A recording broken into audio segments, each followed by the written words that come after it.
Assalamualaikum warahmatullahi wabarakatuh. Hari ini kita akan memasuki materi yaitu hormati dan sayangi orang tua dan gurumu. Untuk pertemuan pertama kita akan membahas Adapun menu materi yaitu tujuan pembelajaran, materi, rangkuman, amalan paling utama. Tujuannya melalui pembelajaran penugasan secara mandiri. Ibu harapkan anak-anak ibu mampu belajar secara mandiri. Diharapkan dapat menjelaskan isi surat Al-Isra ayat 23 sampai 24 dan hadis terkait dengan hormat dan patuh kepada orang tua. Dapat menunjukkan contoh perilaku yang mencerminkan hormat dan patuh kepada orang tua, menampilkan perilaku dan mencerminkan hormat dan patuh kepada orang tua dalam kehidupan sehari-hari, dan menyimpulkan hikmah hormat dan patuh kepada orang tua. Nah, adapun peta konsepnya di sini akan Ibu paparkan. Kita akan lihat dulu peta konsepnya.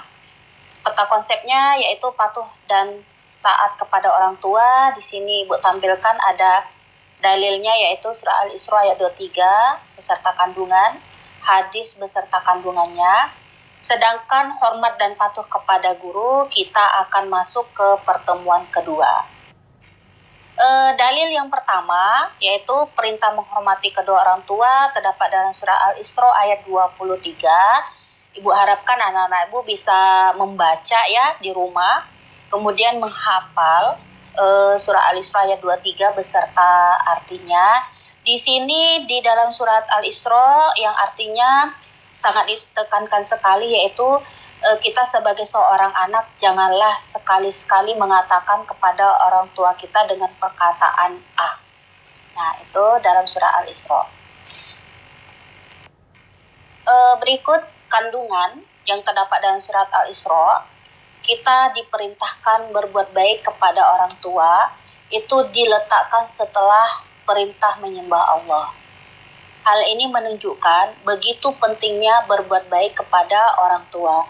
Salah satunya dengan menghormati dan mematuhi mereka selama tidak bertentangan dengan syariat Islam.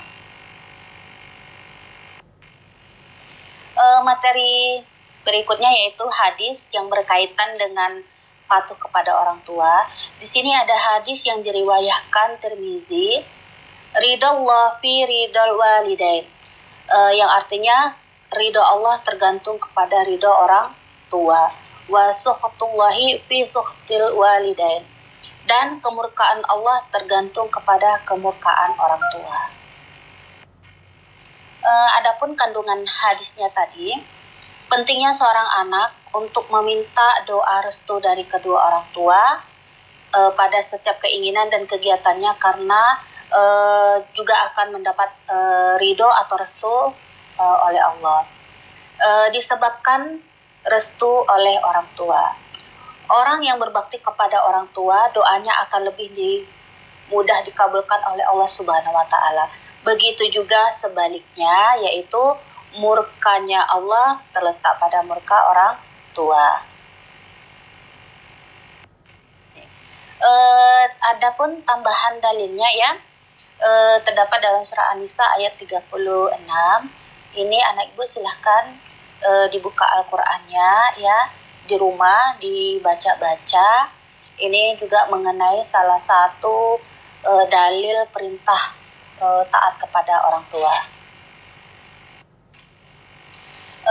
Untuk yang terakhir berupa rangkuman, setelah kita mempelajari dalil baik itu diambil dari Al-Qur'an dan hadis, di sini ada hikmah yang bisa diambil dari berbakti kepada kedua orang tua, antara lain sebagai berikut.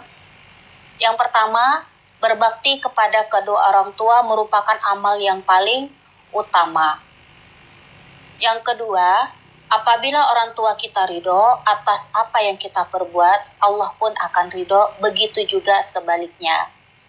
Yang ketiga, berbakti kepada kedua orang tua dapat menghilangkan kesulitan yang sedang dialami, yaitu dengan cara berbuat baik dengan amal soleh, terutama kepada orang tua kita.